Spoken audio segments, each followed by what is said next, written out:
Hello friends, welcome back your YouTube channel. I hope आप सभी अच्छे होंगे और आपकी तैयारी अच्छे तरीके से चल रही हो।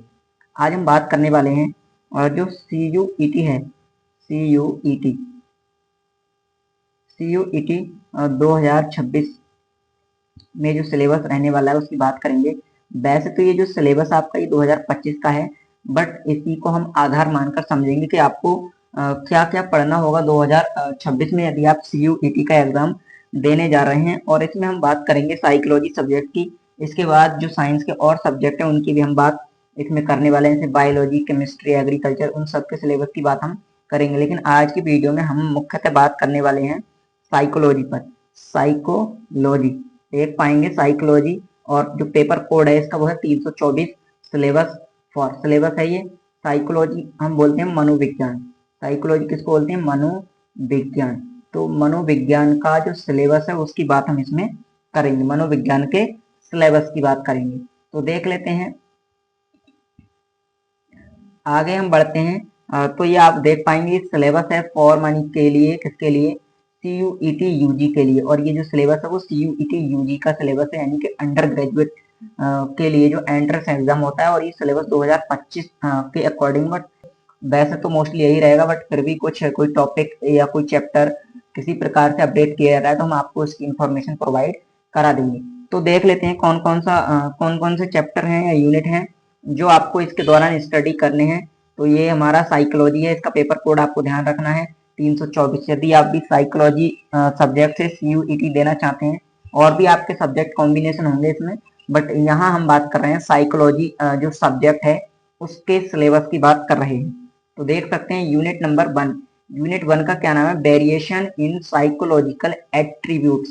साइकोलॉजिकल एट्रीब्यूट्स में वेरिएशन या विभिन्नताओं की बात इसमें करेंगे। इसमें इंट्रोडक्शन आपको स्टडी करना है। इंट्रोडक्शन के बाद individual differences in human functioning, यानी मनुष्य की जो फंक्शनिंग है, प्रत्येक मनुष्य की कार्य करने की या उसकी जो फंक्शन है वो अलग अलग है, उसकी बात यहाँ पे की जाएगी। और उसके बाद है assessment of psychological attributes. Psychological attributes के असेसमेंट की बात करेंगे। फिर आता है इंटेलिजेंस के बारे में आपको स्टडी करना होगा। और फिर थ्योरीज ऑफ इंटेलिजेंस, यानी कि बुद्धि के, इंटेलिजेंस बोले तो बुद्धि के सिद्धांत आपको स्टडी करने होंगे। बुद्धि के सिद्धांत,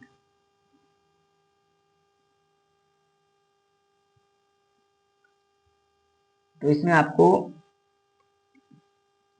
बुद्धि के सिद्धांत के बारे में स्टडी करना होगा। फिर उसके बाद आगे देखते हैं हम, सीखते हैं individual differences in intelligence. Intelligence में इंडिविजुअल डिफरेंसेस की बात हम करेंगे। इंडिविजुअल डिफरेंसेस का अर्थ होता है व्यक्तिगत विभिन्नताओं की बात की जाएगी। कल्चर एंड इंटेलिजेंस, प्रकृति, कल्चर एंड नेचर और इंटेलिजेंस की बात की जाएगी। फिर है इमोशनल इंटेलिजेंस, भावनात्मक बुद्धि की बात करेंगे।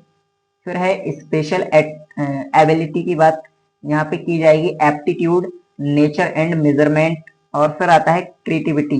तो ये पहली यूनिट में आपको स्टडी करना होगा, फर्स्ट यूनिट का ये सिलेबस है।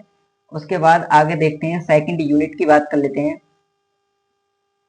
सेकंड यूनिट में हमें पढ़ना है, देख सकते हैं सेकंड यूनिट का नाम क्या है, पहले तो नाम देखते हैं। सेकंड यूनिट का नाम है सेल्फ एंड पर्सनैलिटी। इंट्रोडक्शन, फिर self and personality, concept of self, self and behavioural aspect of self. फिर उसके बाद सेल्फ एस्टीम, सेल्फ एफिकेसी, फिर सेल्फ रेगुलेशन आपको स्टडी करना होगा। फिर 5वें नंबर पर है कल्चर एंड सेल्फ के बारे में स्टडी करेंगे। कॉन्सेप्ट ऑफ पर्सनैलिटी, पर्सनैलिटी के जो कॉन्सेप्ट हैं उनकी बात करेंगे। Major approaches to the study of personality, personality को स्टडी करने के मेजर अप्रोचेस के बारे में देखेंगे। अगला है टाइप, अप्रोच के टाइप की बात करेंगे। ट्रेड्स ऑफ अप्रोच देखेंगे। साइकोडायनेमिक अप्रोच की बात यहाँ पर करेंगे। मनोगतिक सिद्धांत या अप्रोच की बात यहाँ पे की जाएगी। इसके बाद है अगला है हमारा बिहेवियरल अप्रोच। बिहेवियरल मतलब कि व्यवहारिक अप्रोच की बात करेंगे। कल्चरल अप्रोच की बात की जाएगी। फिर ह्यूमनिस्टिक अप्रोच। 8वां है असेसमेंट ऑफ पर्सनैलिटी, पर्सनैलिटी के असेसमेंट की बात करेंगे। इसमें सेल्फ रिपोर्ट मेजर, और फिर प्रोजेक्टिव टेक्निक्स, बिहेवियरल एनालिसिस की बात यहाँ की जाएगी। Behavioural analysis. आगे देखते हैं अगला है unit number third. Third unit की बात कर लेते हैं। तीसरी यूनिट है हमारी मीटिंग लाइफ चैलेंजेस, यानी कि जो लाइफ या जीवन के चैलेंजेस हैं उन चैलेंजेस का सामना करना। ठीक है, इसमें हम उनका सामना करेंगे, मिलेंगे यानी मीटिंग करेंगे उनसे, डील करेंगे उनके साथ। तो इंट्रोडक्शन की बात इसमें होगी। इंट्रोडक्शन के बाद nature, types and source of stress. तो स्ट्रेस का nature, types and source of stress, stress के स्रोत कौन कौन से हैं। इसके बाद है इफेक्ट्स ऑफ स्ट्रेस, स्ट्रेस का प्रभाव क्या होता है on psychological functioning and health, health पर और साइकोलॉजिकल फंक्शनिंग पर क्या प्रभाव होता है स्ट्रेस का। स्ट्रेस एंड हेल्थ की बात करेंगे। जनरल एडेप्टेशन सिंड्रोम्स की बात की जाएगी। फिर स्ट्रेस एंड इम्यून सिस्टम आपको स्टडी करना होगा, स्ट्रेस का और इम्यून सिस्टम का कनेक्शन। फिर लाइफ स्टाइल्स की बात करेंगे। फिर coping with stress, stress coping की बात करेंगे। स्ट्रेस मैनेजमेंट टेक्निक्स की बात करेंगे, कौन कौन सी टेक्निक्स हैं जिनसे स्ट्रेस को मैनेज किया जा सकता है।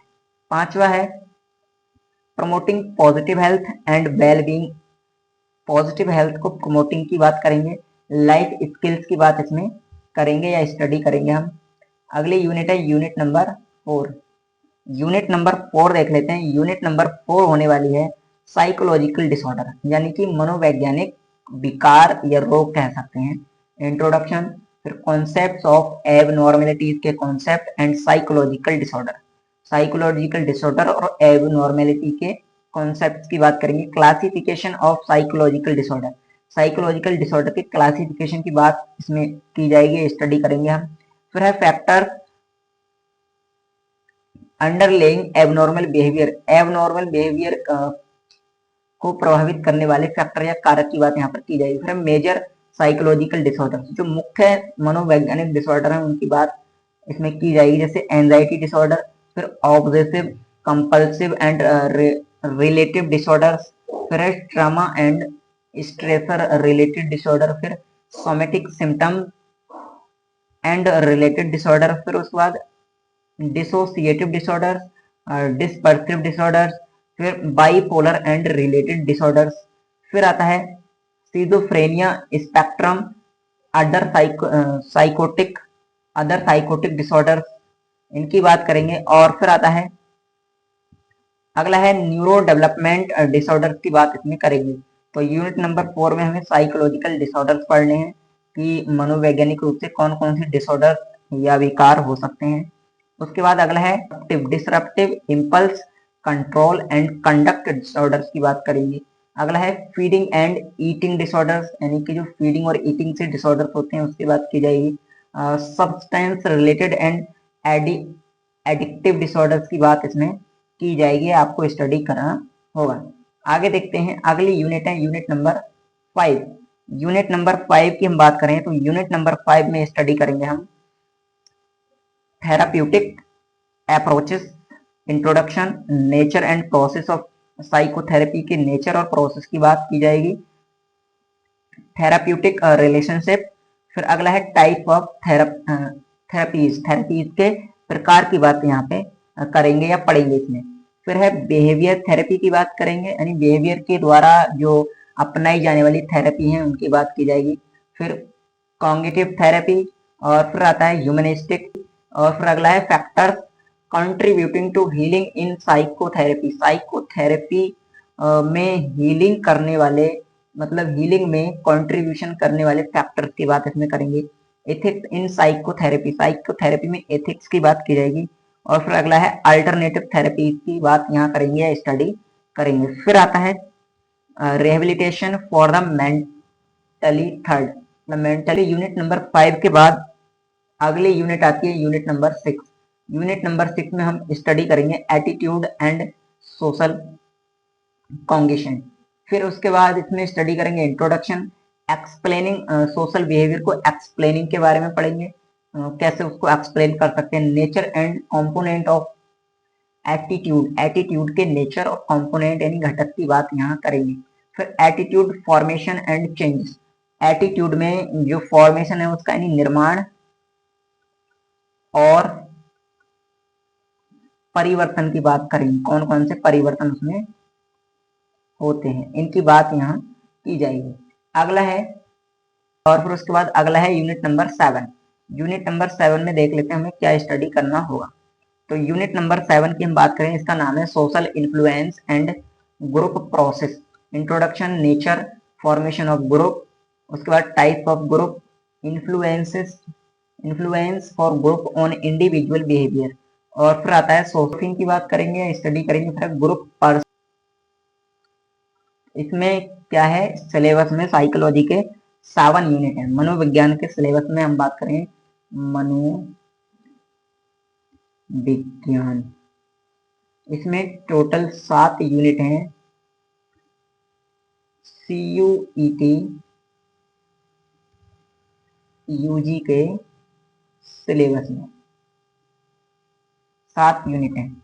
तो इन यूनिट में जो कंटेंट दिया गया है उस कंटेंट को भी हम आने वाले समय में टॉपिक वाइज कवर करने वाले हैं, और वो भी मीडियम ध्यान रखेंगे आप। मोस्टली हम बात करेंगे हिंदी मीडियम की, तो हिंदी मीडियम में हम पूरा जो सिलेबस है वो कवर करने वाले हैं, बट जो टर्मिनोलॉजी है उसको हम इंग्लिश में भी यूज करेंगे, इंग्लिश हिंदी बोथ हमारा रहेगा, बट मोस्टली हम फोकस करेंगे हिंदी मीडियम पर। तो आपको, यदि आप भी इसकी तैयारी कर रहे हैं तो आप हमारे साथ जुड़ सकते हैं, हम इसको स्टडी करने वाले हैं। तो आज के लिए इतना ही, मिलते हैं अगली वीडियो में, तब तक के लिए धन्यवाद, जय हिंद।